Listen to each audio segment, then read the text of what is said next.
kembali lagi di podcast Brilian, podcastnya Semansa Family. Halo Brilian, sudah lama kita tak berjumpa lagi di podcast Brilian. Kali ini podcast Brilian kedatangan narasumber hebat dari BPS Kabupaten Sragen. Namun sebelumnya ada pepatah mengatakan tak kenal maka tak sayang. Maka izinkan saya dan juga narasumber-narasumber saya untuk memperkenalkan diri. Sebelumnya perkenalkan, saya Marcella yang akan menjadi yang akan menjadi host pada podcast kali ini. Dan selanjutnya ada Pak Ridwan, monggo Ya, Pak Ridwan. Selamat siang, saya alhamdulillah kembali lagi ke Semansa. Selamat siang Semansa, nama saya Ridwan dari Badan Pusat Statistik Kabupaten Sragen. Ya, terima kasih Pak Ridwan. Dan selanjutnya ada Mbak Ulan, monggo. Panggilnya Mbak ya? Iya. Kelihatan muda gitu Iya. ya. Ya, perkenalkan nama saya Wulan Mardika Putri dari tim BPS Kabupaten Sragen. Oh ya, terima kasih Mbak Ulan. Dan selanjutnya pada Bu Indah atau Mbak Indah ini, monggo. Karena masih muda-muda semua.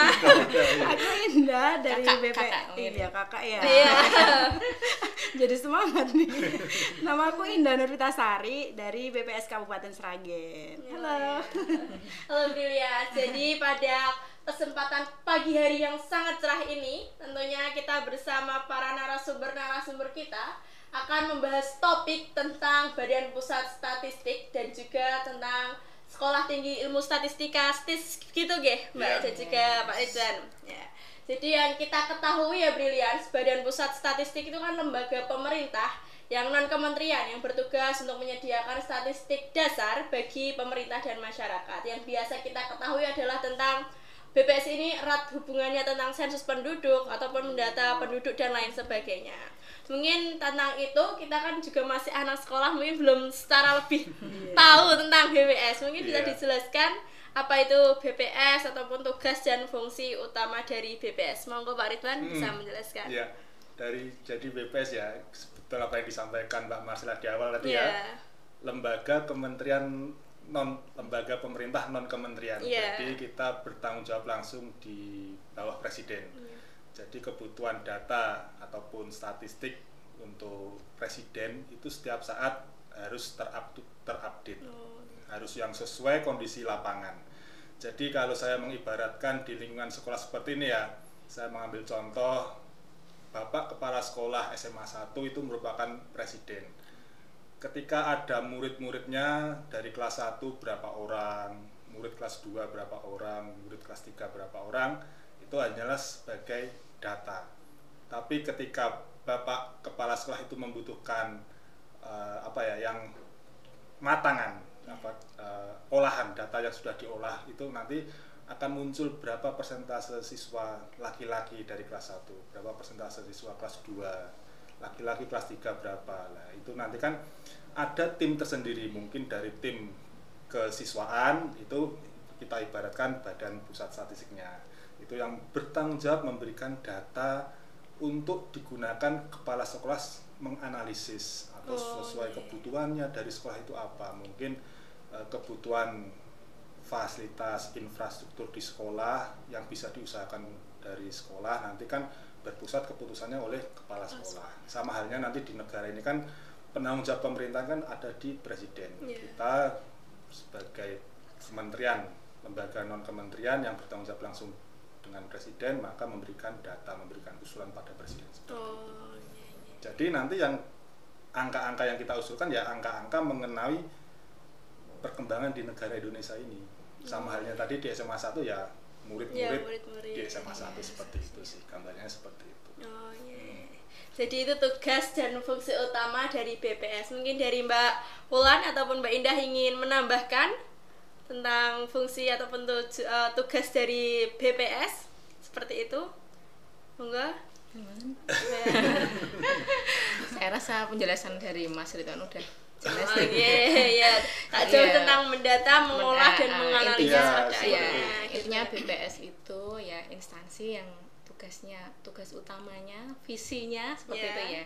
Kan kalau bicara tentang instansi itu ada visinya gitu ya. Visinya itu sebagai penyedia data statistik gitu ya. Kalau untuk BPS sendiri visinya penyedia data statistik yang berkualitas untuk Indonesia maju. Seperti itu. Selanjutnya kita ketahui tentang BPS tadi yang sudah dijelaskan Pak Ridwan, Mbak Ulan, dan juga Mbak Indah.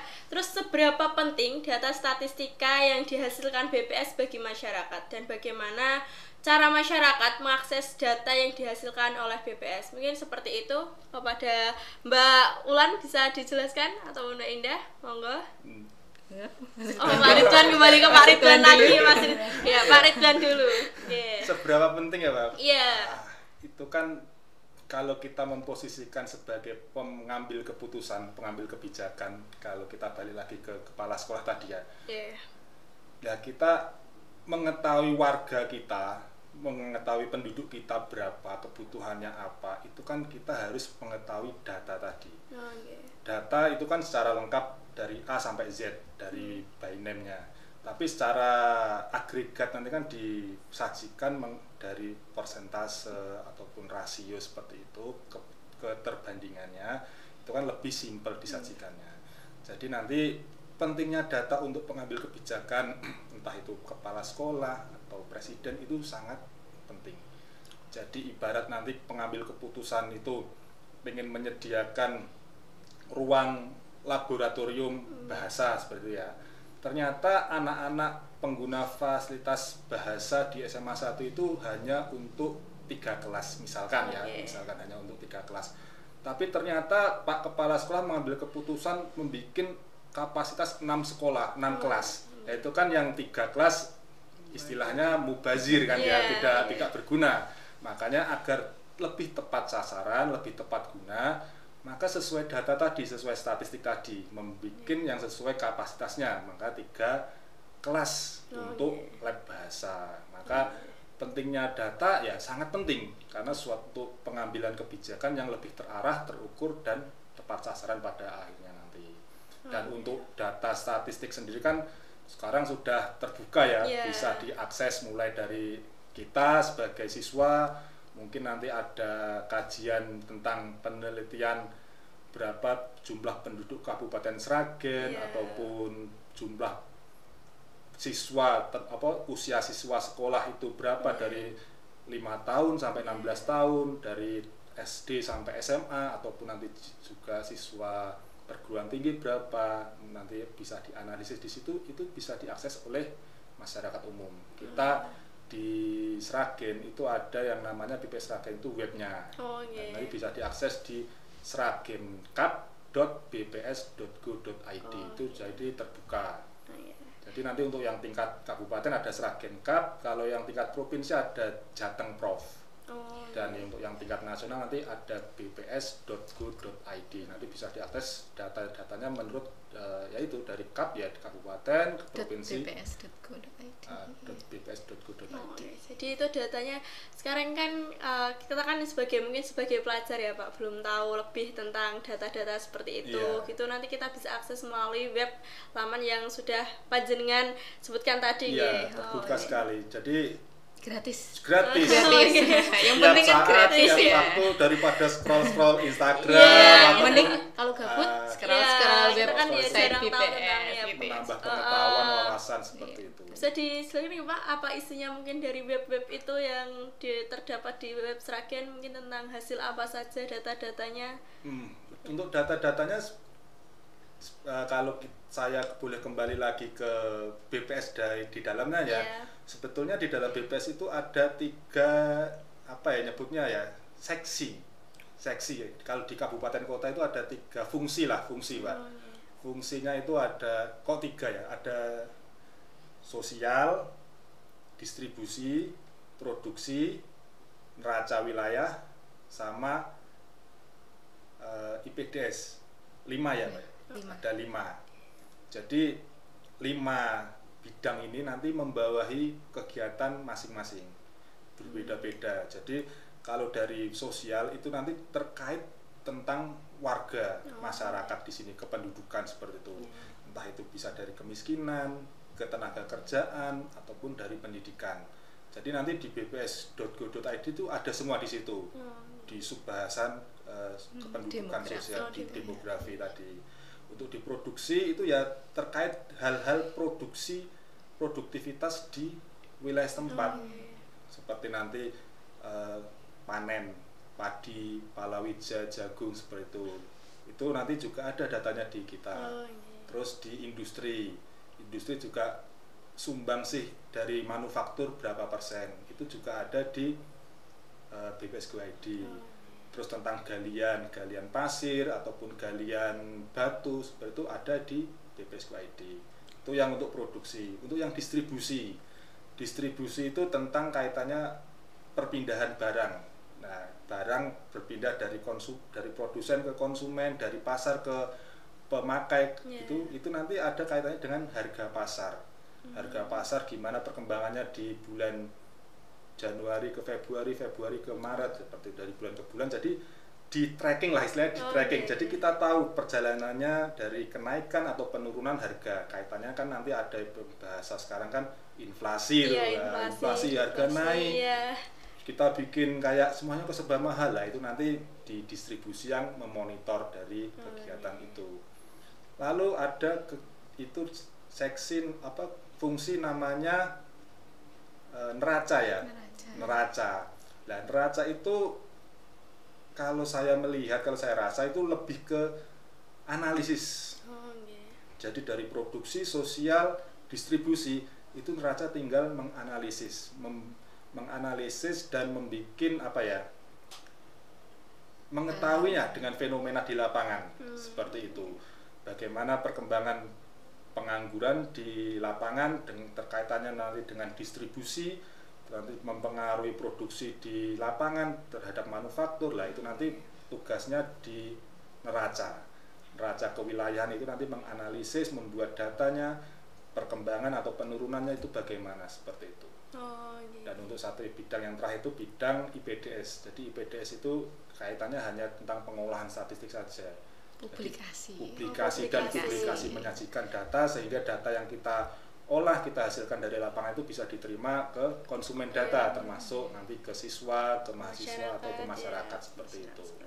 Menyala banget ini penjelasan dari Pak Ridwan tentang seberapa penting data statistika sebagai kita anak-anak muda yang daripada scroll TikTok saja bisa sekali kita masuk ke webnya buat scroll cari-cari tahu tentang data-data yang ada di Kabupaten Sragen sendiri. Terus ini kebetulan juga tanggal 26 September besok ini Mbak nih, kita dalam rangka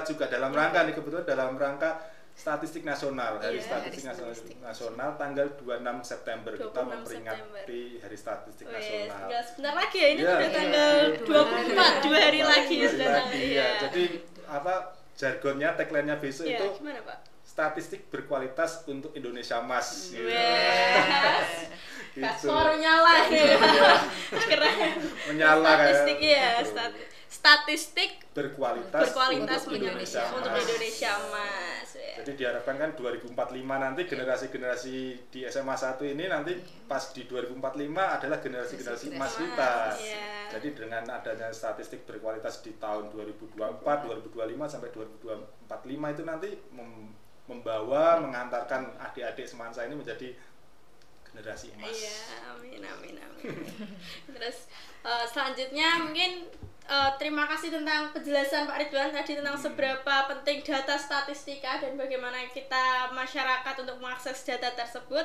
Selanjutnya bagaimana strategi atau cara yang dilakukan oleh BPS dalam memperoleh data, mengolah data, menganalisis data, dan menyajikan informasi kepada masyarakat. Untuk menyajikan tadi kan mungkin dari laman web bisa. Nah, untuk menganalisis, mengolah ini kan tentunya mempunyai banyak sekali pegawai BPS yang ada di dalamnya. Itu pembagiannya untuk itu gimana, Pak? Untuk pembagiannya ya. Mungkin dari pengumpulan datanya. Datanya. Jadi untuk diketahui mungkin kalau anak sekolah kan masih awam gitu taunya data itu udah jadi gitu ya. Nah itu jadi ternyata banyak sekali rangkaian proses dari pengumpulan data itu. Jadi ada yang istilahnya GSB PM ya. Apa itu Bu? General Process Business Statistical Model ya. Intinya itu proses bisnis untuk kita bisa melakukan statistik itu apa saja gitu.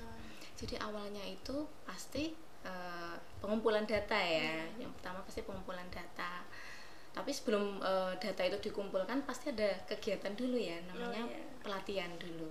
Jadi petugas-petugas yang terlibat di segala macam survei di BPS ya ataupun sensus gitu ya, itu nanti dilatih dulu, kemudian setelah dilatih kemudian baru terjun ke lapangan. Biasanya gitu. datang ke rumah gitu ya. Pernah disensus nggak? Pernah Gitu. Dan kebetulan tetangga saya tuh satu. bilangnya gini tadi pas ada petugas sensus, ini mau ada bantuannya mana Bu? Iya, betul. Tak lebih dari bantuannya mana? Lo sensus Mbak. Sensus Bu.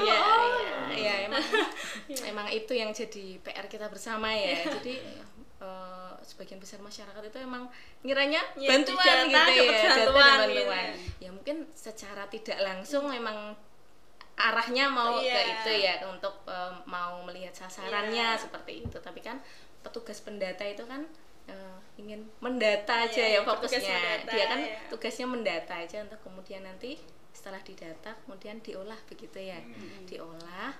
Diolah di BPS gitu ya, menggunakan ya di input gitu, diolah. Setelah diolah kemudian pasti dianalisis dulu. Dianalisis kemudian ditabulasi seperti itu ya. Salah satu proses analisis itu ditabulasi, ditabelkan biar mudah untuk dibaca. Karena kan kalau data mentah gitu ini ya tidak bermakna seperti itu ya. Makanya harus dianalisis supaya menjadi statistik gitu ya. Tahu nggak beda data sama statistik? Belum ini Bu. Ini bedanya data sama statistik mungkin bisa dijelaskan biar brilliant yang melihat juga ya tahu. Ya jadi kalau data itu kan data ya, misalkan jenis kelaminnya Mbak Marcella perempuan, terus umurnya 16 masih muda banget. Umurnya 16. Terus nah itu kan data ya itu ya. Kalau statistik itu ya yang ada informasinya, maksudnya yang ada yang general gitu ya. Misalkan contohnya apa ya? Rata-rata umur siswa di SMA 1 ternyata 17 tahun. Nah, itu kan statistik gitu ya. Ada informasi yang bisa diambil. Seperti itu. Itu statistik. Gitu. Jadi setelah tadi balik lagi ya tabulasi ya tadi ya. Jadi proses analisis itu ada yang namanya mentabulasikan data. Kemudian diinterpretasi gitu ya. Diinterpretasi itu kan di bahasa ininya apa ya? Dikata-katain. Nah, gitu ya. Dikata-katain gitu ya. Biar apa? Biar mudah dicerna ya sama masyarakat, sama termasuk juga sama Mbak Marcella sebagai pengguna data kan gitu ya. Itu setelah dianalisis yang pasti yang tahap yang paling penting kalau sudah dianalisis pastinya disajikan gitu supaya lebih mudah dicerna oleh para masyarakat yang mengakses ataupun anak-anak sekolah ataupun brilliant yang akan melihat nanti setelah ini. Mungkin kalau sudah launching videonya langsung ke laman BPS buat lihat-lihat data-data yang ada seperti itu ya mungkin. Terus tentang ini kan bagaimana Bu tingkat kevalidan ataupun kerahasiaan data terhadap survei atau sensus yang dilakukan oleh BPS. Apalagi kan sekarang ini lagi marak-maraknya ya, lagi booming-boomingnya tentang data itu diretas sehingga menimbulkan keresahan. Mungkin monggo pada Pak Ridwan apa Mbak Indah, monggo. Kalau kerahasiaan data ya, kalau BPS itu insya Allah ini sih valid, dirahasia bener ya. Di bawah payung hukum. Iya, di bawah ada undang-undang yang menjaga kerahasiaannya gitu. Jadi kalau di BPS itu ketika ada responden, ada orang di data, nanti tuh ketika disajikan itu tidak dalam bentuk sendiri. Jadi nanti secara itu kan bukan, mikro ya, bukan tapi nanti disajikannya tuh secara makro gitu. Jadi insya Allah kerahasiaannya dijaga dan memang ada undang-undang yang mengatur kerahasiaan data di BPS. Undang-Undang nomor Iya, 16 tahun 97 ya, itu tentang statistik. Jadi tenang aja sih bagi perusahaan atau rumah tangga yang Atau data mungkin BPS. kan kadang gitu ya ada kan. masyarakat yang khawatir gitu Iya, ya. kadang dataku kok tarik gitu takut ya, gitu, gitu. kayak melihat orang pendata itu takut bawaannya gitu Iya, ya. takutnya ya kan Banyak mungkin, penipuan banyak mungkin ya, penipuan. seperti Apalagi kalau yang didatengin orang-orang yang sudah berumur lebih tua Iya, kan mungkin berpikirnya kan nggak seperti yang muda. Oh, Iya. BPS datang buat nyensus gini-gini gitu. Itu juga nanti kan untuk sobat-sobat brilian ya. Iya. Itu nanti seperti tadi Mbak Marcella ada di rumahnya, nanti kan didatangi petugas sensus itu nanti diharapkan juga bisa membuka kacamata mereka, memberikan informasi kalau kita datang, mohon nanti bisa dibantu, dilayani, memberikan data yang valid. Ya, jadi nggak usah perlu dikurang-kurangi atau ditambahi, apalagi nanti mengharapkan akan ada dalam pikirannya itu benaknya mengharapkan bantuan, Ya, gitu. diturunkan, Diturunkan, menghasilkan seperti bagian, itu jangan, ya. karena apa, nanti data yang dikurangi atau dilebih-lebihkan otomatis Jadi tidak akan valid berdampak ya. pada hasilnya, jadi tidak valid seperti itu. Sebetulnya valid atau tidaknya itu dimulai dari pemberi data sendiri. Kalau diberinya sudah sampah, nanti juga keluarnya akan sampah seperti itu. Maka diharapkan nanti pemberi data sebagai responden dalam wawancara kita juga diharapkan terbuka lah, karena data tersebut juga bukan untuk kita konsumsi tapi untuk kembali pada kita semua. Takutnya apa, nanti kalau data itu jelek, data itu salah, kita juga yang merasakan efeknya. Seperti tadi kan pengambil kebijakan, pengambil keputusan tadi Pak Kepala Sekolah dalam menyediakan lab bahasa harusnya 3 kelas cukup, ternyata dia salah meramalkan, salah mengambil keputusan, dia membuat 2 atau 4 yang lebih banyak. Nah itu kan akhirnya akan terjadi mubazir seperti tadi. Dan untuk validnya di dalam internal BPS sendiri, setelah petugas kita dari lapangan tadi nanti ada proses yang namanya pemeriksaan. Dalam pemeriksaan itu nanti ada pemberian kode-kode tertentu ataupun mengedit kode-kode tertentu yang kurang tepat. Jadi sebelum masuk ke pengolahan, data itu diolah, di entry, itu divalidasi terlebih dahulu seperti itu. Jadi diharapkan data pas saat diolah itu sudah benar-benar valid sesuai kondisi dan realita di lapangan seperti itu. Dan untuk sekarang kan musim ya peretasan, di data-data di mana ditaskan karena memang era 4.0 ya, karena istilahnya seperti itu ya, data lebih penting ataupun data yang menjadi komoditas penting, bahkan lebih penting daripada minyak ya. Nah, untuk di internal BPS sendiri itu ada tim IT sendiri untuk yang mengamankan data-data dalam yang kita sajikan, yang kita peroleh dari lapangan untuk tidak mudah diretas oleh orang-orang yang menyalahgunakan seperti itu.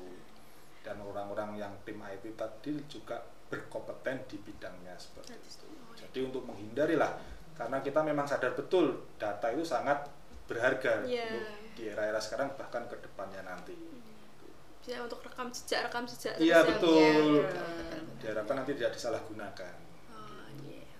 Keren, ternyata seru ya belajar tentang statistika. Luas ya Mbak. Iya, luas sekali. Terus dari BPS mungkin tentang sensus, terus mengumpulkan data dari setiap warga-warga, ataupun nanti di BPS, di kantor BPS sendiri juga ada pegawai-pegawainya tentunya. Mungkin BPS sendiri juga memiliki banyak pegawai, terus tak asing lagi kita kalau sebagai anak sekolah, apalagi anak semansa pasti kenalnya tentang STISTAN atau yang lain ya, STISTAN, IPDN, ya, kita merucut ke Sekolah Tinggi Ilmu Statistika nih Bu. Apakah seluruh pegawai ataupun yang terlibat di dalam pemrosesan data, termasuk tim IT, semuanya itu merupakan pegawai-pegawai lulusan STIS, atau memang ada web laman suatu ketika BPS secara nasional membuka lowongan, atau bagaimana? Bisa dijelaskan monggo? Ada Mbak Ulan ya. Ya, jadi kalau setiap kegiatan BPS itu udah pasti bukan hanya pegawai organik aja ya yang terlibat ya, karena pertama karena keterbatasan sumber daya manusianya ya, karena terbatas, jadi udah pasti nanti akan melibatkan mitra. Jadi udah pernah denger ya mitra statistik seperti mitra itu. statistik. Kan pernah ada juga perekrutan mitra seperti itu ya, di mungkin pernah scroll Instagram gitu ya, kebetulan ya tante saya sendiri tuh waktu itu ngajarin saya, ajari aku Zoom dong. Zoom apa? Iki lo lagi pelatihan apa, ngisi data-data. Gitu terus opo iya betul. Melok ke BPS kok melok ikut sibuk datengin ke rumah-rumah gitu. Berarti mungkin mau jadi mitra kegiatan seperti itu ya. Jadi sama halnya dengan BPS, kita juga perlu mitra untuk apa? Untuk mencacah ke lapangan seperti itu. Mungkin yang datang ke rumahnya Mbak Marcella itu kan mitra juga kan gitu ya. Jadi mitra. Jadi kita tidak bergerak sendiri, ada tim seperti itu ya. Kita bicaranya tim, misalkan tim sensus terakhir sensus pertanian ya. Sensus pertanian itu kan melibatkan banyak mitra ya, banyak sekali mitra yang direkrut oleh BPS. Ada perekrutan mitra seperti itu ya Mas ya. Nah itu tentunya ya itu tadi melibatkan banyak mitra itu. Terus terkait yang di organiknya organiknya. Terkait di organiknya itu ada dari mana aja gitu ya unsurnya ya. Itu ada, kalau bicara BPS itu erat kaitannya sama STIS ya. Ada hubungannya sama STIS ya. Memang benar STIS yang mungkin sering didengar ya.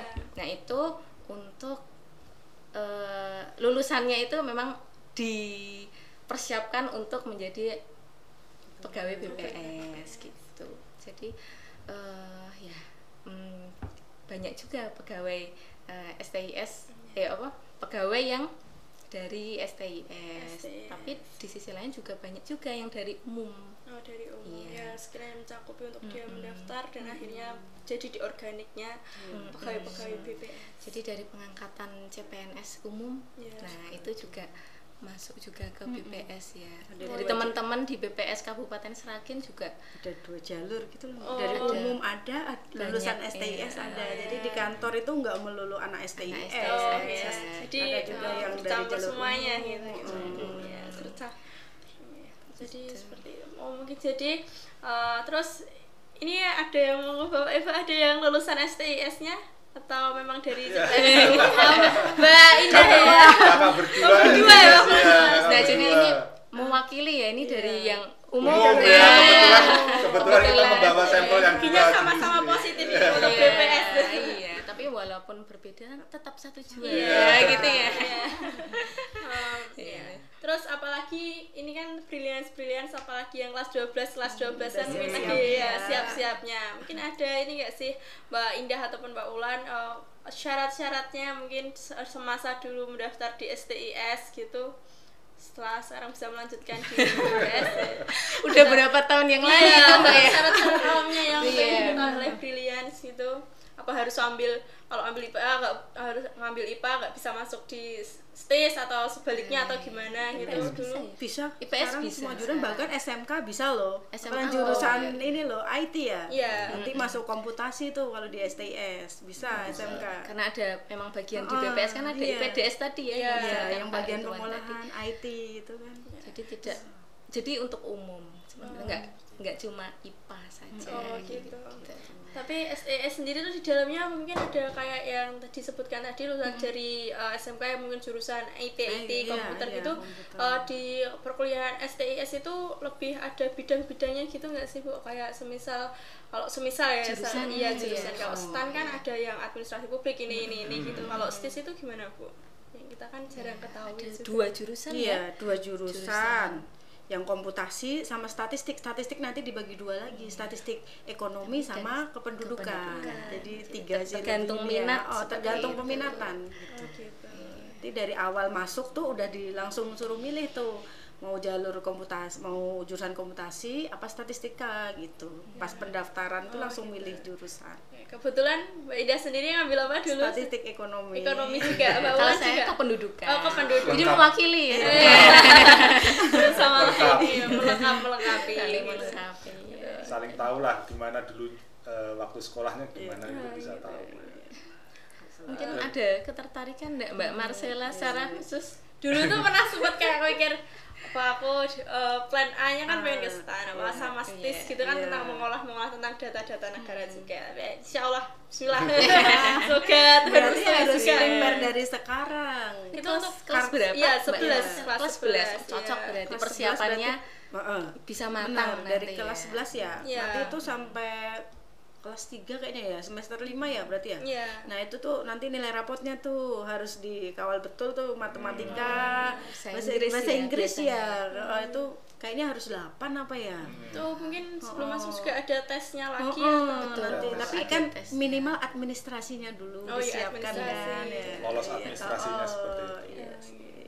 Sudah bisa Nanti prepare. juga kalau dulu pas zaman kita ketika kita masuk belum SKD. SKD itu Iya. Kayak tes CPNS seleksi itu lah ya. kompetensi Oh, dasar tes ya. dasar. Kan tes CPNS ya itu Iya. ya. Nah, kalau dulu kita pas masuk itu belum ada. Pas saringan masuk itu belum ada SKD. Tapi kalau sekarang sudah ada dari awal, udah diseleksi. Jadi udah lebih jelas lagi setelah lulus langsung jadi Langsung PNS. jadi PNS. Gitu.